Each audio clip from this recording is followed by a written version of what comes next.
Oh, there is definitely something going on, definitely. I mean, you can't look into the amount of cases that I've looked into.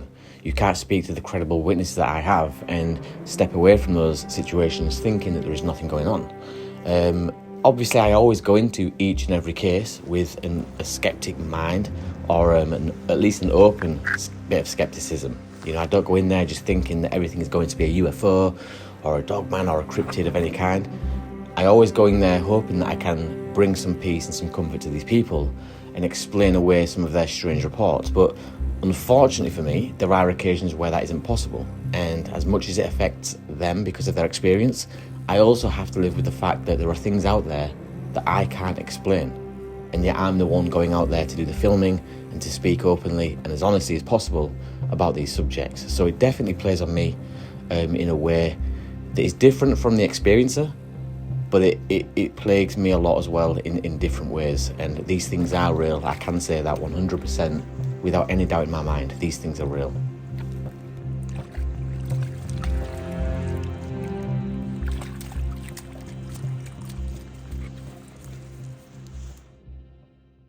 So as you can see, guys, it's raining yet again. The temperature today, however, is much colder. I'm not exactly sure how low the temperature has got, but it feels very cold. It's a definite chill in the air. And stupidly, again, I've left my chair back in the car, so I'm now sat on this mossy log, which is soaking me right through to the bone. But we're out, and that's the main thing. We're out. We're talking about the strange reports that come from this area. A lot of you guys that are regulars here, you know about this location, you know about some of the strange reports that I've spoken about already. But if you are new here, we're talking about things like UFOs, extraterrestrials, abductions, the paranormal, cryptids like the Dogman and Bigfoot, the UK Wildman, and everything in between. If that sounds like it's right up your street and this is some kind of an interest to you, you have a passion for these subjects, please do subscribe. Drop down in that comments box below to let me know what you think of these videos. Kick back, guys, relax, and as always, enjoy.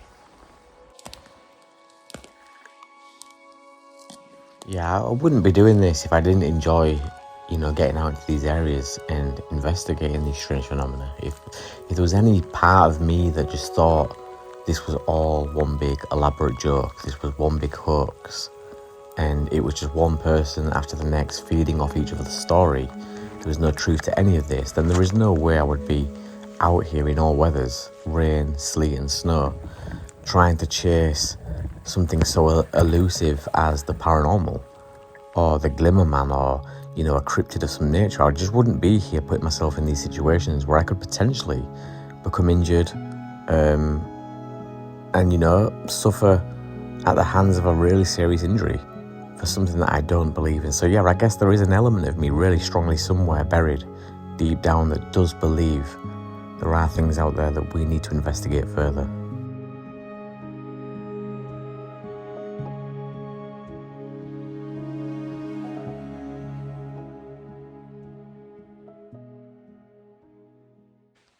So I'm just taking 5 minutes. I've been pushing through this forest for a while now, and I'm looking around and I'm thinking, if there is such a thing as cryptids, right?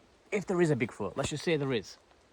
If there is some kind of a dogman creature, bipedal, 6, 7, 8, even 9 foot tall, broad shoulders, walking through an area like this, what the hell do? You are screwed beyond belief. Like, if I see anything right now of a cryptid nature, or even a UFO, you know, we hear stories of UFOs being able to maneuver with unbelievable agility through trees. Even if you see something like that, what are you going to do? I can't run. Like, there's obstacles all across the floor, broken branches, fallen trees, divots in the ground. The ground is wet because it's been raining. Everything in here is against me leaving in one piece should I come across an encounter like that. And that's why when I hear these stories coming across from the pond in the US or over in Canada, a lot of the times these people just freeze. Because what are they going to do? Like, where are you going to run? You're not going to outrun these things. The initial shock of seeing something that shouldn't be there or shouldn't exist is going to freeze you to the spot. You aren't going to outmuscle these things. And likely you're not even going to outthink or outsmart these things. What a terrifying experience. And I was just thinking that as I was pushing through here is that, you know, it's almost indefinite that I'm not going to see something, but if I did, and for those people that do, how would I react? Where would I run? What would my first point of call be? And I imagine, like all the stories that I've heard before me, it would be just to freeze. There is nothing else I could do. On one or two videos back, I was talking about misconceptions with the UFO phenomena and how people believe that UFOs or extraterrestrials just don't make mistakes. And I was talking about how that is just so not true. Like, they do make blunders along the way. Like, there are a lot of things that they do that don't seem intentional. They seem like genuine mistakes.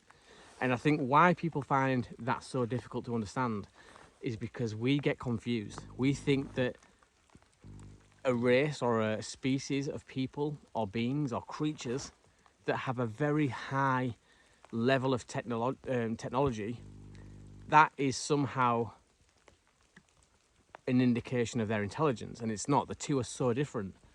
Like, we should never look at extraterrestrials with all their amazing technology and think that they are super intelligent beings, because it just might not be the case. Technology is not a measuring stick of intelligence. And we can look at this in a different way. Like, the Egyptians were able to do things that we can't even do today. However, we can't argue that our technology isn't more advanced than theirs was back then. Like, we seem to be more technologically advanced, but they seem to be more intelligent. The things that they achieved with the lack of technology, we can't even comprehend. Do you see what I'm saying? And I think that's what people get confused with, is that we think these beings that are able to fly 22,000 miles an hour, vanish off radar, levitate objects using light, teleport from one place to another place. We look at that and we think, wow, they're super intelligent. It might not be that. It might not be that because they're so technologically advanced that it means that they're intelligent. It just might mean that given the resources available to them on their planet, they've evolved a different way than ourselves. But because we can't achieve that, because we don't have those resources available to us, we think that they must be more intelligent. It's not the way it works. So yeah, I just thought I'd clear that up. And while I'm on the subject as well, something else really that I hear a lot. I hear this a lot, and I've been guilty of using this myself. Like, I have said this in the past myself, and it's not right. It's not right for me to say this because it's not accurate. But people will say that those in the military are observed. You know, they're trained observers. We're not trained observers. I was in the military. There was never a time when I was taken into a classroom and there was a big chart of all the different vehicles that are out there, and we never sat there and we never learnt about them. We never said, right, okay, now you're a trained observer, guys, go out into the world and help people understand what they're seeing. That was never a thing. There is no class, there is no conversation that takes place in the military where you become a trained observer. But yet we hear that thrown around all the time. So just because someone was in the military, just because someone was in the police force, it doesn't mean that they have a better understanding as your hobbyist. Someone who is an aviation hobbyist might have a better understanding than, say, me, who was in the army. So yeah, just clearing these things up, guys. But I'm going to crack on again. I'm going to move through the forest, keep going. This rain doesn't look like it's going to stop anytime soon, and I am getting drenched again, which seems to be the regular thing of late, but I'm enjoying myself. This is good. Hopefully you guys are enjoying this and the conversations that we're having. Yeah, no, it's been a pleasure. I'm going to crack on.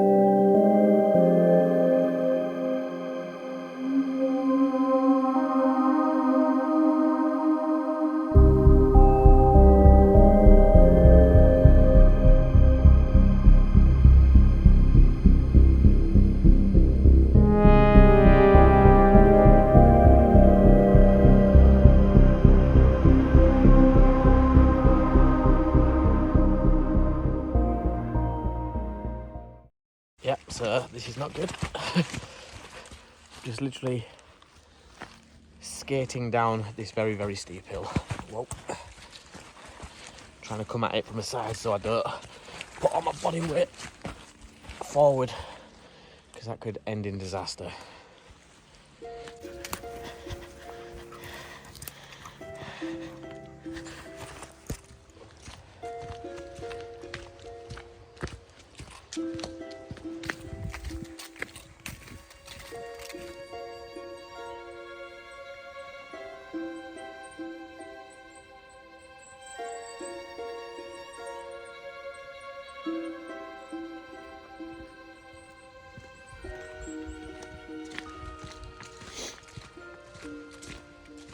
So if you guys remember, like 2 videos back, I'd found this really opaque, squidgy looking jelly type fungus.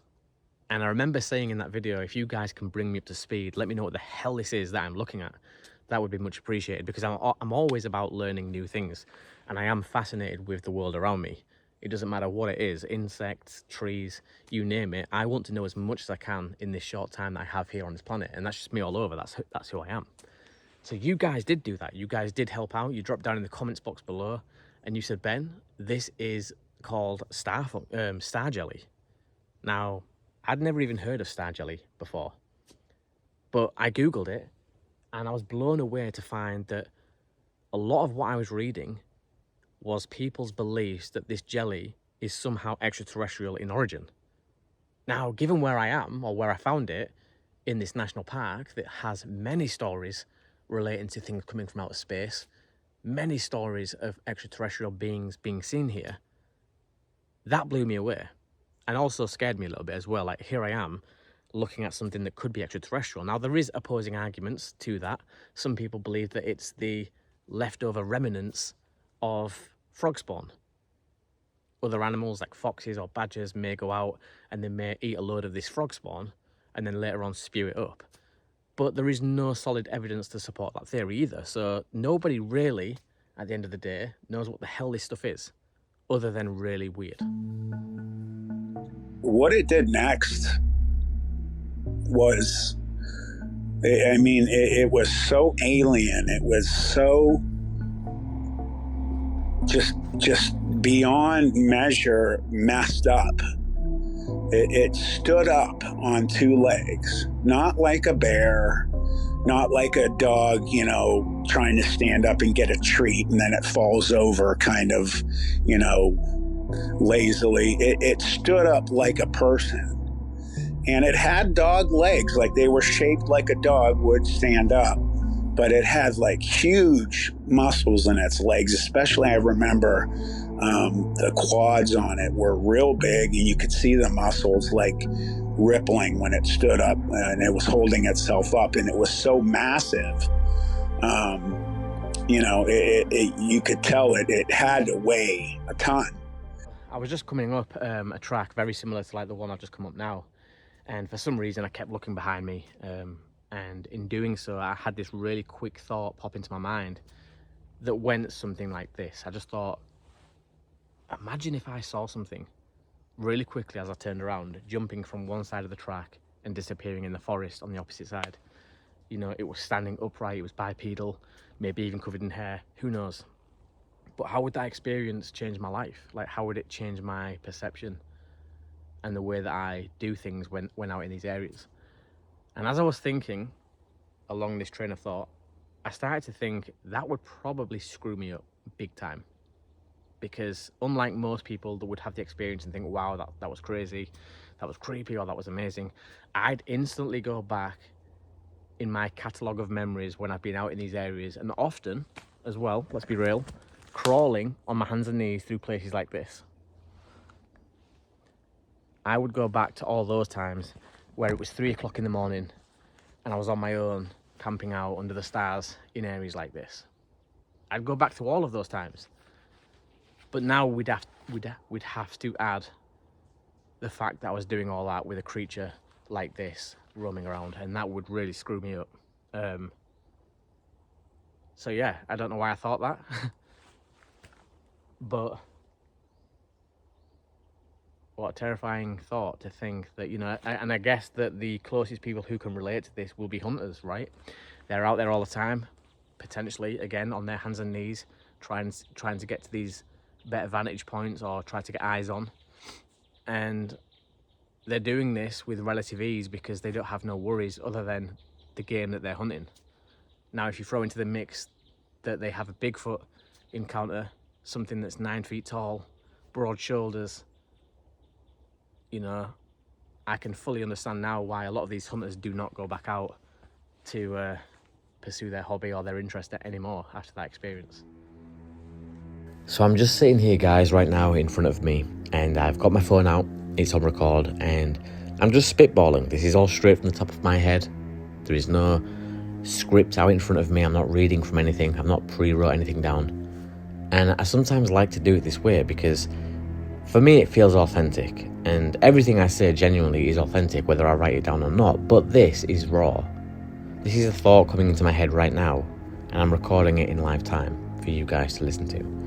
And you know, it's come to my attention recently that other investigators, other researchers here in the UK are now starting to take note of some of my work and some of the efforts that I've been putting in over the years, because I hear a lot of them saying the same things that I've said over many, many years.